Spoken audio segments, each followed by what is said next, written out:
Y bueno, tenemos acá en el estudio a quienes pues sí les gusta debatir y lo han hecho en diferentes escenarios públicos, privados, en conferencias de prensa y sobre todo, pues bueno, en este apoyo de mujeres jóvenes en favor de Claudia Sheinbaum. Agradecemos que esté aquí, Gracia Alzaga, gracias. Hola, ¿cómo están? Muy buenos días. Buenos Muy días. temprano aquí en Mexicali. Sí, No es tan temprano, No es tan temprano. Sí, es temprano, 8:30. 8:30. Está bien, o sea, no es queja, no es Yo ya queja. corrí 3 kilómetros. Ay, ¿de verdad? Nuestro presidente desde las 5 Desde está... las 5. Ya sé, esa es mi mayor motivación de las mañanas, de que son las 7, oye, el presidente ya está despierto.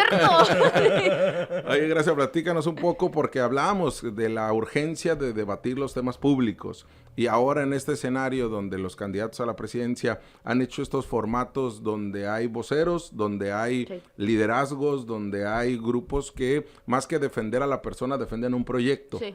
Pues el proyecto de Claudia Sheinbaum tiene estas aristas en las cuales gente se ha pronunciado en contra como a favor. Platícanos cómo es que mujeres jóvenes respaldan a Claudia Sheinbaum, bajo qué sentido o en qué parte del proyecto. Bueno, primero decirte que este esquema es muy, muy importante porque en el país estamos participando muchísimas personas, parte de la vocería, y estamos haciendo debates a nivel nacional. A mí me tocó hacer, o sea, la oportunidad, que lo relaciono mucho con el tema de mujeres jóvenes, porque me tocó ir a debates, pues en cadenas nacionales, con tiburones, ¿no? con personas que llevan años en esto, y me tocó debatir sobre economía, y de hecho el presentador, voy a omitir nombres, me decía, oye, es que la 4T, o sea, qué bueno que viniste y hablaste de cifras, porque la 4T no habla de eso, y fue como, ay, espérate, ¿no? Estamos hablando de economía, o sea, no estoy nada más hablando de cosas así como mundanas, ¿no? Entonces, eso es como por una parte, y por otra, pues obviamente conocer de los 100 pasos para la transformación que tiene la doctora y cómo se cruza con la agenda de las mujeres. O sea, hay un apartado específico que es República Day para las mujeres, y lo que nosotras hacemos, o sea, lo que a mí me toca también hacer aparte de las vocerías, es coordinar un movimiento a nivel nacional que se llama Estamos Listas con Claudia.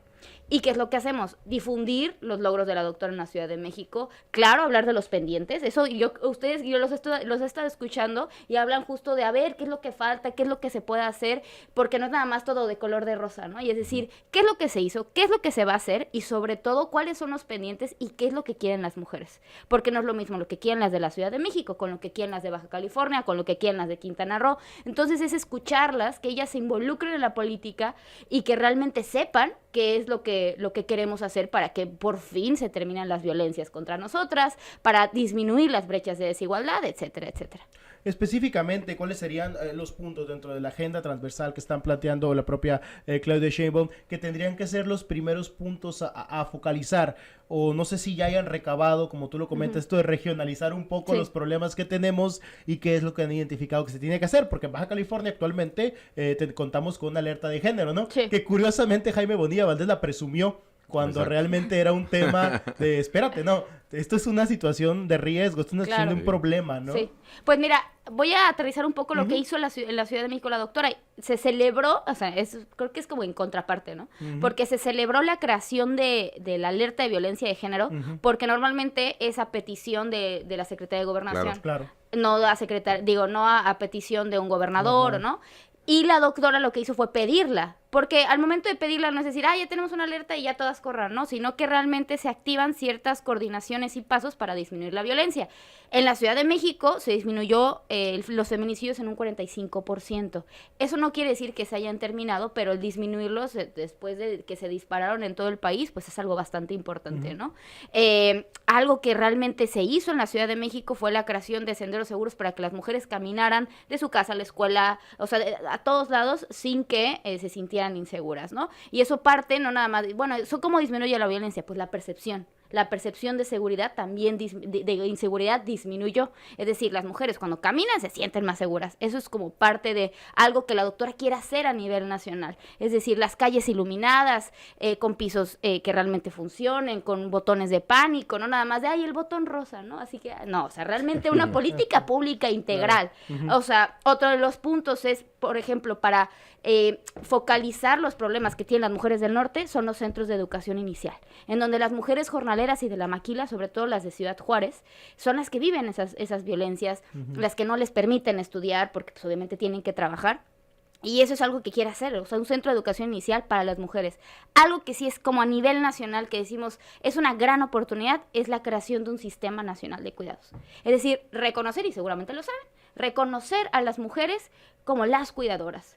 Y cuando se reconoce que es un trabajo, no nada más de, ay, mamá, me estás haciendo un favor por cuidar a mi hijo, ¿no? O, ay, cuidas al esposo, a la persona con discapacidad, etcétera, sino que realmente se reconozca y se trabaje, ¿para qué? Para darles pensión, para tener centros médicos en la esquina de tu casa, para que haya traslados para personas con discapacidad, etcétera, ¿no? Y que realmente las mujeres se puedan desarrollar y no únicamente como cuidadoras. Entonces, ese es otro de los puntos.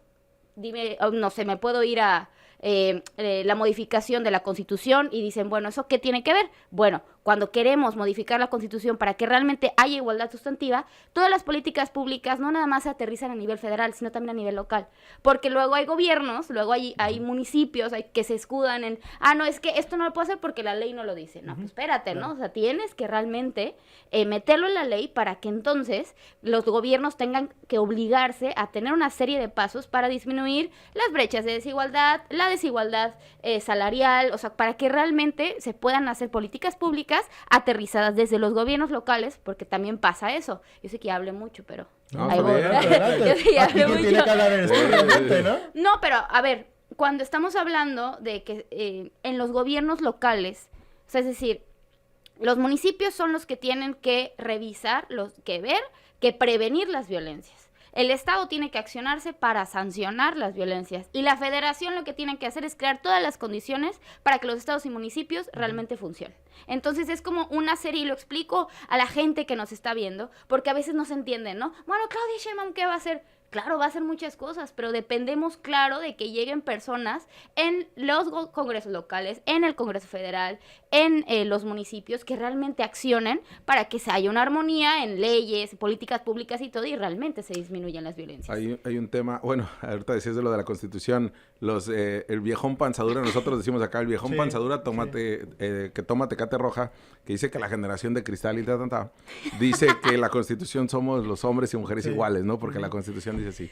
Pero, oye, gracias, en el tema hay un tema interesante que, por ejemplo, planteó Sheinbaum, que a lo mejor nos puede explicar un poco qué se pudiera hacer desde los estados, en el tema de las lunas en Ciudad de México, en las alcaldías. Sí. ¿Por qué? Porque era una visión muy preanista o muy de un modelo muy neoliberal de darle, y que se intentó hacer aquí en la Secretaría del Bienestar con Netza Jauregui, el darle espacios a las mujeres donde solamente hicieran oficios, y eran los mismos oficios de siempre.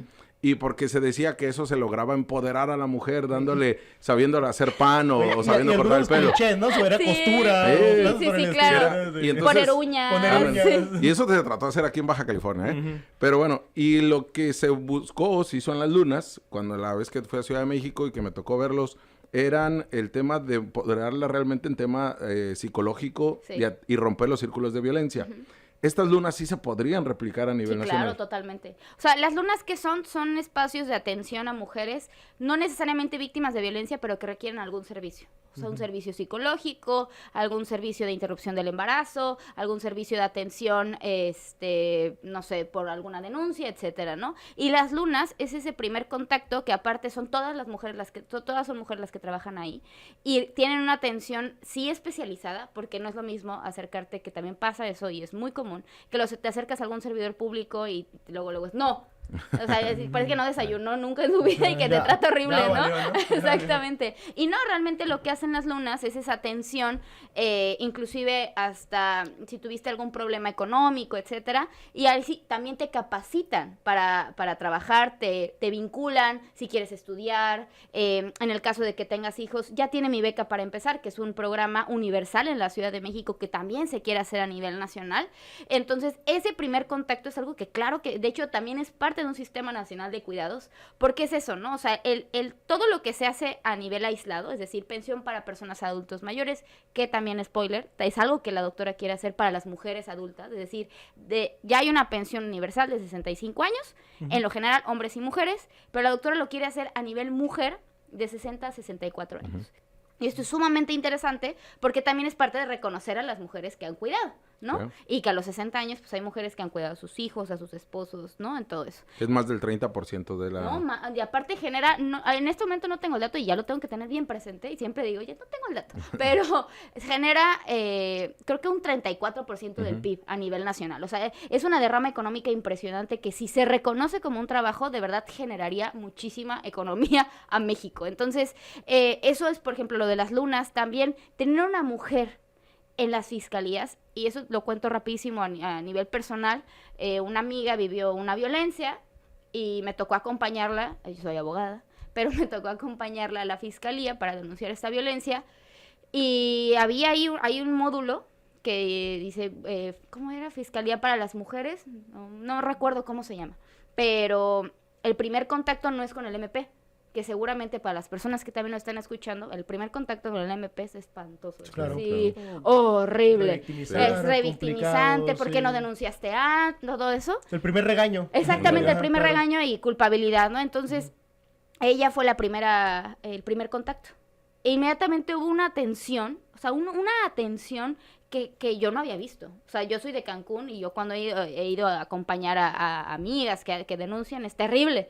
Y ahí en la Ciudad de México, la primera atención, y aparte ella ayudó a hacer la denuncia, hasta me dijo, ¿quieres que la represente yo? Y yo le dije, tú, porque, o sea, sí, yo soy abogada y lo que tú quieras, pero tú tienes toda la atención, ya conoces al MP y todo. Y cuando el MP, ya cuando hubo ese primer acercamiento, cuando la MP, porque aparte era mujer, la MP quiso revictimizarla, no la dejó. O sea, no la dejó la abogada, así se llama abogada de las mujeres, así se llama. Entonces, no la dejó y le acompañó a la denuncia y ahí estuvo todo el tiempo. Entonces, si dices, eso hace falta en el país. Es decir, que realmente las mujeres cuando quieran denunciar, porque se animen a denunciar, porque somos muy pocas las que nos animamos a denunciar, realmente haya un acompañamiento integral. Claro. Y eso es algo que va a hacer la doctora. De hecho, en Baja California hablábamos estudios que referían que 9 de cada 10 delitos de agresiones justamente de género, pues no se denuncian, ¿no? Sí, Y claro. cómo empezar a trabajar en una política pública con lo que no cuentas realmente Exactamente. con los datos, cuando ya de por sí los datos son preocupantes Sí, como claro. tal, ¿no? De facto, ¿no? El tema más difícil para cerrar, Gracia, es la seguridad para Sí. Claudia Sheinbaum. En el proyecto vemos muy pocos planteamientos y es algo que se le ha cuestionado a nivel nacional. ¿Cuál sería esta apertura que se daría desde los jóvenes para ese tema? Bueno, ahí en la Ciudad de México, y yo sé que seguramente van a decir, bueno, ya deja hablar de la Ciudad de México, pero bueno, Ya, eso ya es fue lo que ahí. ahí gobernó, Sí. ahí fue donde gobernó, pero hay un programa bien importante que se hizo para los jóvenes que se llama Jóvenes Unen al Barrio. Ese programa lo que hizo fue sacar a los jóvenes de la violencia, o sea, es decir, tú no estudias, no trabajas, independientemente del programa Jóvenes Construyendo el Futuro que hizo el gobierno federal, la doctora lo que hizo fue, vas a hacer trabajo comunitario, y te voy a dar una cantidad de dinero por hacer ese trabajo comunitario. Y el trabajo comunitario, y es bien bonito porque no es nada más, trabaja y ya, ¿no? Y produce. No, realmente haz trabajo comunitario, conoce a tu colonia, pinta murales, haz trabajo por los abuelitos, por los niños, y realmente hace que los jóvenes salgan de la violencia y al mismo tiempo reciben un monto económico bastante importante. Entonces, eso es un programa que se quiere hacer a nivel nacional porque ya se comprobó en la Ciudad de México que también sacar a los jóvenes de la violencia, que ya están en la violencia, pero sacarlos de ahí y darles una segunda oportunidad es súper importante. Hay la narrativa de la oposición es, aquí se dieron balazos y, se abrazaron a los delincuentes, ¿no? La doctora lo que dice es, abrazos a los jóvenes, cero impunidad para los delincuentes. Entonces, ese mensaje es algo que ella quiere hacer. Y otra cosa, nada más para terminar, el desarme por la paz, que se hizo también a nivel nacional, pero tomado de un programa de la Ciudad de México, en donde los jóvenes que cometieron delitos menores, no significa que salgan de la cárcel y ya, ¿no? Pero que sí tengan un proceso de reinserción, en donde también hagan trabajo comunitario, donde se les dé trabajo, donde se les dé la oportunidad de estudiar, porque también entendemos, y seguramente lo saben, y mucha gente lo ha dicho, que sí, todo se combate con, la violencia se combate con educación, pero también se combate con políticas públicas desde el Estado, para que los jóvenes que ya están en algún ciclo de violencia salgan.